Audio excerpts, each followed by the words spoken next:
நண்பர்களே, இன்று நவம்பர் மாதம் 23ஆம் தேதி லண்டனில் இப்பொழுது நேரம் பிற்பகல் 1:56.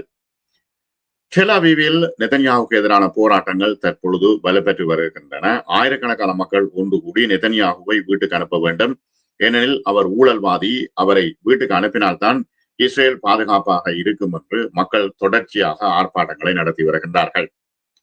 விஷயம் என்னவெனில், ஹமாஸினுடைய ராணுவ நடவடிக்கை October 7 இது குறித்து விசாரணை நடத்த கோரி டெல் அவீவில் பல்லாயிரக்கணக்கான ஆர்ப்பாட்டக்காரர்கள் பெரிய பேரணியை நடத்தி இருக்கிறார்கள்.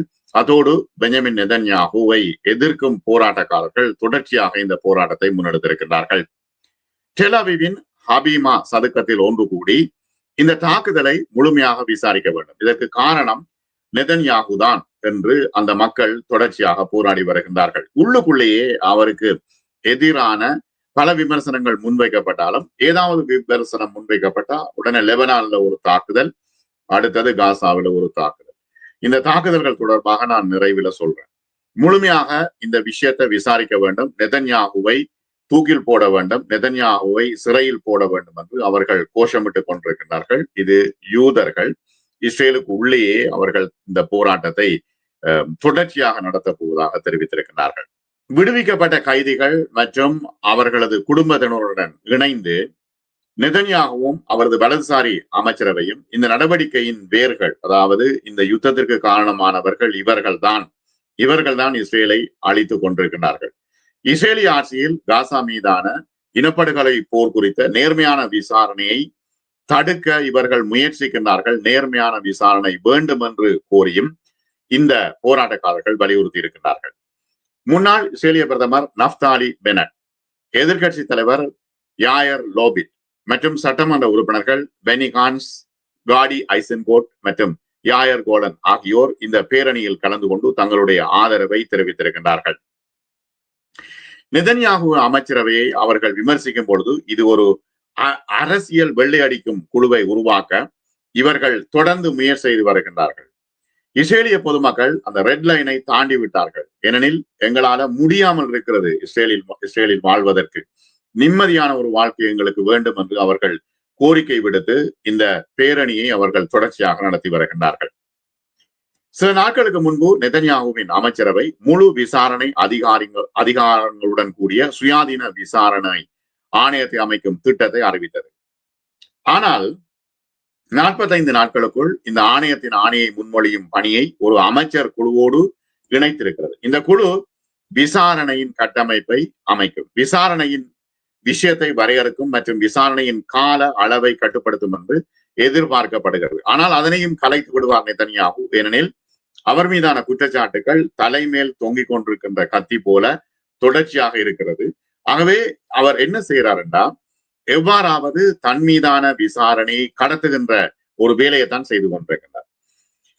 இன்னும் ஒரு விஷயம் என்ன, இஸ்ரேல் நேரடியாக ஐசிசியிடம் இந்த இனப்படுகொலை வழக்கு இருக்குதானே, அதனை அந்த ஒரண்டுகள் போடப்பட்டிருக்கிறது. நெதன்யாவுக்கு எதிராக ஒரண்டுகள் போடப்பட்டிருக்கிறது, இன்னும் அமைச்சர்களுக்கு எதிரான ஒரண்டுகள் போடப்பட்டிருக்கிறது. இதனை ரத்து செய்ய வேண்டும் என்று நேரடியாக ஐசிசியிடம் கேட்டிருக்கின்றார்கள், தங்களை காப்பாற்றிக் கொள்வதற்காக. காசா இனப்படுகொலை நடவடிக்கைகள் இருந்து தலைமை வழக்கறிஞரை நீக்க வேண்டும் என்று இஸ்ரேல் சர்வதேச குற்றவியல் நீதிமன்றத்திடம் கோரிக்கை கூட விடுத்திருக்கிறது. ஆனால் அது உடனடியாக நடைபெறுமா என்று தெரியவில்லை.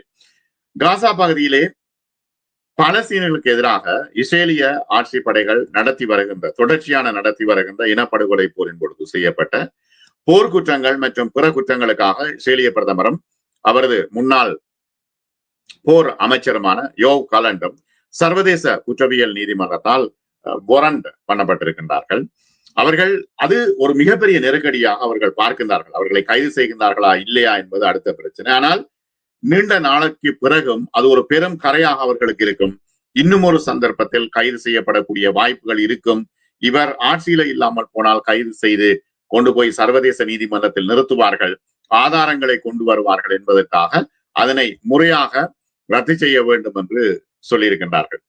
அது ஒரு பக்கம் இருக்க, இந்த குற்றச்சாட்டுகள்ல முக்கியமான ஒரு விஷயம் என்ன, போர் முறையாக பட்டினியை இவர்கள் அமுல்படுத்தி இருக்கின்றார்கள். அதாவது பட்டினி சாவை இவர்கள் தூண்டி இருக்கின்றார்கள். இது போர்க்குற்றம் மற்றும் மனித குலத்துக்கு எதிரான குற்றங்கள். கொலை, துன்புறுத்தல், மனிதாபிமானமற்ற செயல்கள், இந்த செயல்களுக்காக ஐசிசி இவர்களை குற்றம் கண்டு இவர்களுக்கு வாரண்ட் போட்டிருக்கிறது. டெல் தனது போர் இலக்குகளை முன்னேறுவதற்காக தங்களுடைய உயிரை தியாகம் செய்த இஸ்ரேலிய இராணுவத்தினர் தொடர்பாக எதுவுமே கதைக்கிறார்கள் இல்லை. இந்த நெதன்யாகு எதை பற்றியும் பேசுகிறார் இல்லை என்பது இந்த எதிர்ப்பாளர்களுடைய போராட்டக்காரர்களுடைய முக்கிய பிரச்சனையாக இருக்கிறது. ஒரு விஷயம் ஒன்று நடந்தது என்னன்னா, இஸ்ரேலிய இராணுவத்தினர் தற்கொலையாக, அதாவது ஹமாஸுக்கு உள்ள போய் அவர்களை ஊடுருவி தாக்கும் பொழுது அவர்கள் கைது செய்யப்பட்டிருக்கின்றார்கள். ஏற்கனவே செய்திகளை நான் போட்டிருக்கிறேன். அவர்கள் கைது செய்யப்பட்டிருக்கின்றார்கள். பின்னர் அவர்கள் உள்ளே கைது செய்யப்பட்டு இஸ்ரேலிய தாக்குதலால் இறந்திருக்கின்றார்கள். அவருடைய உடல் கூட கொடுக்கப்பட்டிருக்கிறது. ஒரு இராணுவத்தினருடைய உடல் கொடுக்கப்பட்டிருக்கிறது. இப்பொழுது இருக்கின்ற பிரச்சனை, கடந்த திங்கட்கிழமை அன்று ஹதர் கோல்ட் அவருடைய பெயர் என்னன்னா, ஹமாஸ் பிடிச்சு கொண்டு போய் அங்கு இஸ்ரேலிய இராணுவ தாக்குதலால் அவர் கொல்லப்பட்டிருக்கின்றார். அப்ப ஹதர் கோல்டினுடைய நினைவு தினத்தை குடும்பத்தினர் கொண்டாட அல்லது அனுஷ்டித்த பொழுது நெதன்யாகு சொல்லியிருக்கிறார், நானும் வாரன் அந்த அனுஷ்டானங்கள்ல கலந்து கொள்வதற்காக நானும் வாரன் என்று. ஆனா குடும்பத்தினர் சொன்னார்கள், இல்ல நீங்க வர வேண்டாம், நீங்கள் தான் அந்த இஸ்ரேலிய இராணுவத்தினரை கொல்வதற்கு காரணமாக இருந்த நீங்கள் இங்க வர வேண்டாம். ஆகவே நெதன்யாகுவை அவர்கள் முழுமையாக வெறுத்து விட்டார்கள். இந்த கோல்டின் இருக்கிறார் தானே, இவர் காசா மீதான இஸ்ரேலிய போர்ல பங்கேற்றார். ஆகஸ்ட் 1 அறிவிக்கப்பட்ட போர் நிறுத்தம் ஆரம்பிப்பதற்கு சில நிமிடங்களுக்கு முன்பு தெற்கு காசா நகரமான ரஃபா அருகே இஸ்ரேலிய தாக்குதலில் அவர் கொல்லப்பட்டிருக்கிறார். பிறகு அவருடைய உடலை இவர்கள் ஒப்படைத்தார்கள். ஆகவே தொடர்ச்சியாக அவருடைய உடலை திருப்பி தர வேண்டும் என்று இஸ்ரேல் கோரியிருக்கிறது. அந்த குடும்பத்தினருடைய இவருடைய நினைவு நாளில் கலந்து கொள்வதற்காக அவர் வரப்போகின்றேன் என்று நெதன்யாகு சொன்னார். குடும்பத்தினர் சொன்னார்கள், நீங்கள் வர வேண்டாம், நீங்கள் தான் எல்லாத்துக்கும் பிரச்சனை. ஆகவே இஸ்ரேலிய படைகள் தங்களுடைய சொந்த உயிரை பணயம் வைத்து ஆட்சியின் போர் நோக்கங்களுக்காக மட்டும் அவர்கள் செயல்படுத்தப்படுகின்றார்கள். எனவே நீங்கள் வர வேண்டாம் என்று அவர்கள் தடுத்து விட்டார்கள். சரி, அடுத்த விஷயம் என்னன்னா, இஸ்ரேல் 44 நாட்கள் கிட்டத்தட்ட 500 முறை காசா போர் நிறுத்த ஒப்பந்தத்தை மீறி இருக்கிறது. நூற்றுக்கணக்கானவர்களை கொன்று குவித்திருக்கிறது. காசா இந்த விடயங்களை தெரிவித்திருக்கிறது. இஸ்ரேல் அதன் தொடர்ச்சியான போர் நிறுத்த மீறல்களால் ஏற்படும் மனிதாபிமான பாதுகாப்பு விளைவுகளுக்கு முழு பொறுப்பு என்று காசா அரசாங்கம் சொல்கிறது. அமெரிக்காவினுடைய மத்தியஸ்தத்தை முன்னிட்டு இந்த போர் ஒப்பந்தத்தை இஸ்ரேல் 44 நாட்களில் குறைந்தது 497 முறை மீறி இருக்கிறது. இன்றும் கூட தாக்குதல்கள் நடத்தப்பட்டிருக்கின்றன. தாக்குதல்களில் 342 பொதுமக்கள் கொல்லப்பட்டிருக்கின்றார்கள். இந்த போர் நிறுத்த சந்தர்ப்பத்தில் குழந்தைகள், பெண்கள் மற்றும் முதியவர்கள் பெரும்பாலானவர்களாக இருக்கிறார்கள். இஸ்ரேலிய ஆக்கிரமிப்பு படைகளால் போர் நிறுத்த ஒப்பந்தத்தின் தொடர்ச்சியான கடுமையான மற்றும் முறையான மீறல்களை கடுமையாக கண்டிக்கின்றோம் என்று காசா சொல்கிறது. இந்த மீறல்கள் சர்வதேச மனிதாபிமான சட்டம் மற்றும் ஒப்பந்தத்துடன் இணைக்கப்பட்ட மனிதாபிமான நெறிமுறையின் அப்பட்டமான மீறலாகும். இன்று 27 சம்பவங்கள் நடந்திருக்கின்றன. இதன் விளைவாக 24 பேர் கொல்லப்பட்டிருக்கின்றார்கள், 87 பேர் காயமடைந்திருக்கின்றார்கள். ஆகவே இது மிகப்பெரிய தாக்குதலாக இன்று நடந்திருக்கிறது. மனிதாபிமான மற்றும் பாதுகாப்பு விளைவுகளுக்கு இஸ்ரேல் பொறுப்பு என்று காசா அரசாங்கம் சொல்கிறது. போர் நிறுத்த ஒப்பந்தத்தில் கட்டளையிடப்பட்டபடி பேரழிவுக்குள்ளான பகுதிக்குள் மிகவும் தேவையான உதவி மற்றும் மருத்துவ பொருட்கள் முழுமையாக சுதந்திரமாக செல்வதை இஸ்ரேல் தொடர்ந்து தடுத்து வருகிறது. சனிக்கிழமை காசா முழுவதிலும் நேற்று வான்வெளி தாக்குதல்களை நடத்தி இருக்கிறது. குறைந்தது 24 பேரை கொண்டிருக்கிறது. போரினால் பாதிக்கப்பட்ட 6 வாரங்களாக அமலில் உள்ள போர் நிறுத்தத்தை இவர்கள் தொடர்ச்சியாக மீறி வருகின்றார்கள். அடுத்தது, இஸ்ரேலிய படைகளை தாக்கியதாக கூறப்படும் ஹமாஸ் போராளிகளின் அடையாளத்தை இஸ்ரேல் வெளியிட வேண்டும் என்று ஹமாஸ் சொல்கிறது. ஆனால் இஸ்ரேல் அந்த ஹமாஸ் யார் யாரெல்லாம் தாக்கப்பட்டார்கள் அல்லது கொல்லப்பட்டார்கள் என்ற விஷயத்தை அவர்கள் வெளியில் விடுவதற்கு தயாராக இல்லை. தினமும் போர் ஒப்பந்தத்தை மீறிக்கொண்டிருக்கிறது.